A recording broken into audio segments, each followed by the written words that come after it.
Lafiny ara-pinoana no hanamaranatsika ity vaovao androany ity mankalaza ny 10 taonany ary amin'ity taona 2024 ity ny fiaraha-miasan'ny fiangonana AFJKM Antsahamaina Famonjena sy ny mpitandrina Robson Radofojoary mivady izany hoentina ankalazana izay joby izay dia isy ny hetsika marobe ho tanterahana eo anivon'ity fiangonana ity ka anisan'izany ny fitsangatsanganana ho tanterahana amin'ny alahady ho avy izao fanazavana ary.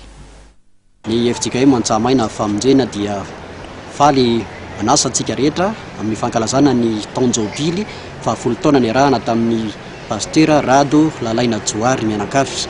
Izany dia ho tanterahantsika amin'ny 13 ny volana Jolay izao. Io dia fitsangatsanganana izay karakarainy ny zanaka am-pielezana isan-taona. Amin'ity fotoana ity dia miavaka izy io satria dia isy ny fampiompivavahana izay fanaontsika manomboka amin'ny 7 sasany ny fotoana ary dia isy ny hetsika maro samihafa karakaraina amin'izany toy ny gardien party, ny sakafo isan-karazany, ny kilalao isan-karazany izay ho tanterahana amin'izany fotoana izany.